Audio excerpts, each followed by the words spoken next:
কাৰ্বি আংলঙৰ এটা ৰাজনৈতিক এটা পলিটিকেল এটা পৰিৱৰ্তন হৈছে এইটো কাৰণে যে যোৱা জানুৱাৰী মাহৰ পৰা ধাৰাবাহিকভাৱে ফেব্ৰুৱাৰী আজি জুনলৈকে ধাৰাবাহিকভাৱে যিটো বিজেপি দলৰ অন্য দলে যেনে APHLC কংগ্ৰেছ তথা অন্য দলে বহুতখিনি ৰাজনৈতিক দলে নিজৰ পাৰ্টি ত্যাগ কৰি পেলাই বিজেপি যোগদান কৰাৰ আপোনালোকৰ আগত আপোনালোকেও দেখিছে আৰু এইটো ধাৰাবাহিক হৈছে আজিলৈকে এইটো এৰা নেপেৰাকে কৰি গৈ আছে। তো আজি ৰাজনৈতিকভাৱে যে বিজেপি এটা ৰাইজে আকোৱালি আৰু পুনৰবাৰ আগতকৈ আৰু ভাল এটা আহিছে পৰিৱেশটো এইটো দেখি পেলাই আজি কংগ্ৰেছ দলে কেইদিনমানৰ আগত সমষ্টি ৱাইজ কোনোবাই হাওৰাঘাটৰ মণ্ডলৰ কংগ্ৰেছ ব্লক কংগ্ৰেছবিলাকৰ নিলিপতো আৰু দুৱাৰবাগৰিতো ঠিক দেওপানীতো ঠিক বকজানতো বা কৰগান্থিতো ঠিক তেনেধৰণে সমগ্ৰ ৱেষ্ট কাৰ্বি আংলঙতো সমগ্ৰ কাৰ্বি আংলঙতে ধাৰাবাহিকভাৱে কংগ্ৰেছ ত্যাগ কৰি পেলাই বিজেপি যোগদান কৰাটো আপোনালোকে দেখিছে। এই কথাটো লৈ পেলাই কিছুমান কাৰ্বি আংলঙত যেনেকৈ নিজকে পৰিচয় খুব কাৰ্বি আংলঙৰ কাৰণে কাম কৰিছে বুলি নিজকে পৰিচয় দিব বিচৰাৰ বিশেষকৈ মই জগত সিং ইংতি আৰু ৰতন ইংতিক ডাঙৰীয়া মই ক'ব বিচাৰিছোঁ, কিয়নো তেওঁলোকে হয় আমাৰ CM ডক্টৰ হিমন্ত বিশ্ব শৰ্মা ছাৰক চিফ মিনিষ্টাৰ ছাৰকো তেওঁলোকে আঙুলিয়াইছে যে পাৱাৰ ক্ষমতাখিনি লৈ গৈছে কথা লৈ পেলাই। মই তেওঁলোকক কুৱেশ্যন কৰিব বিচাৰিছোঁ, আপোনালোকেতো জগত সিং ইংতিয়ে 15টা বছৰত MLA হৈছে, EMO হৈছে, সেইটো বিজেপি EM হৈছে। কেইদিনমান আগত তেওঁ কিয়ৰ কাৰণে বোলে আজি দলটো ত্যাগ হৈছে বুলি ক'লে আপোনালোকে কুৱেশ্যন কৰিব। তো কিয় বোলে চুৰুপথাৰত টিকেট নোপোৱাৰ কাৰণে দলটো ত্যাগ হৈছে, অন্য একো নাই। ক্ষমতা লোভিত আৰু ৰাইজে তেখেতৰ সুবিধাও দিছেতো কাম কৰিবলৈ কাৰণে সুযোগ দিছে ৰাইজে সুযোগ দিয়া সময়ত তেখেতে কি কৰিলে কাৰ্বি আংলং ৰাইজক। তেখেতেতো অট'নমাছ ষ্টেট ডিমাণ্ড কমিটি হৈহে MLA হৈছে। সেইটো দিনত তেখেতৰ দিনত এছেম্বলিত কিমানবাৰ তেখেতে অট'নমাছ ষ্টেটৰ কথা উত্থাপন কৰিছে ৰাইজে গম পায়। আৰু ডেভেলপমেণ্টৰ ক্ষেত্ৰত তেখেতৰ বকজান LA যদি আপোনালোকে চায় কিমানটা তেখেতৰ যে কিমানটা ডেভেলপমেণ্টৰ স্কিম তেখেতে কৰিছে এই কথাটো আপোনালোকে জানে। ঠিক তেনেধৰণে ৰতন ইংতিটোতো বিজেপিও হৈছে, বিজেপি টিকেট পাই পেলাই হাৰিছে, কংগ্ৰেছতো EM পাইছে তেখেতে। সেইটো দিনত কংগ্ৰেছ আমোলতে কংগ্ৰেছৰ দিনতে কাৰ্বি আংলঙত বাৰম্বাৰ আমি কৈ আছো বিভিন্ন জাতি জনগোষ্ঠীৰ লগত সংঘাত হৈছে।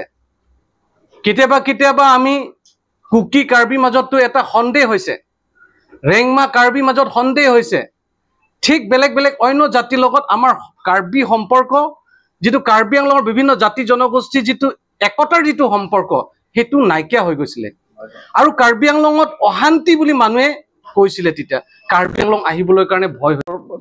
ডক্টৰ হিমন্ত বিশ্ব শৰ্মা যদি কাৰ্বি আংলং ভাল নোপোৱাহেঁতেন আজি ইমানখিনি ডেভেলপমেণ্ট আমি দেখিব নাপালোঁ হয়। এতিয়া ৰাস্তাৰ কামেই প্ৰায় 22,000 কোটি টকাৰ ৰাস্তাৰ কাম চলি আছে। অন্যান্য ডিপাৰ্টমেণ্টৰ কথা মই কোৱা নাই।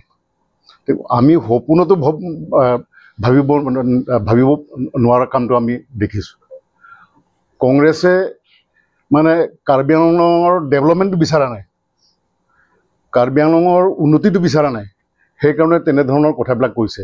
আৰু এজন চিফ মিনিষ্টাৰক anti tribal without any reason anti tribal বুলি কোৱা, এণ্টি কাৰ্বি বুলি কোৱাটো ভেৰি আনফৰ্চুনেট।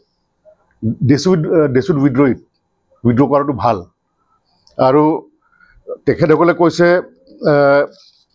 যিটো ঘৰৰ কথা যিটো কৈছে আপোনালোক আৰু মই সোঁৱৰাই দিছোঁ, ডক্টৰ তুলিৰাম ৰহাং আমাৰ CMে হাইকোৰ্টত কেছটো ফাইল কৰিছে।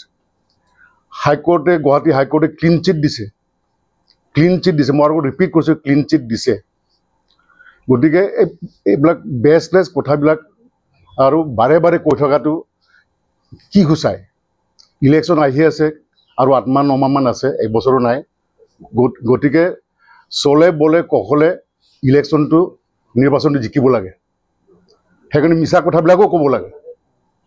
আৰু তেখেতসকলে কৈছে এই আগৰ যিটো ঘৰ ভাঙোতেও বনোৱাটো পিছৰ কথা, ভাঙিবৰ কাৰণে হ'লেও 5-6 কোটি টকা লাগিব। 5-6 কোটি এটা ডাঙৰ ডাঙৰ দালান ঘৰে হ'ব। তেখেতসকলে মানে কোনো যুক্তি নোহোৱাকৈ, ৰতন ইংতিটো এজন ইঞ্জিনিয়াৰ নহয়, এজন টেকনিকেল পাৰ্চন নহয়, তেখেতে কেনেকৈ ক'ব?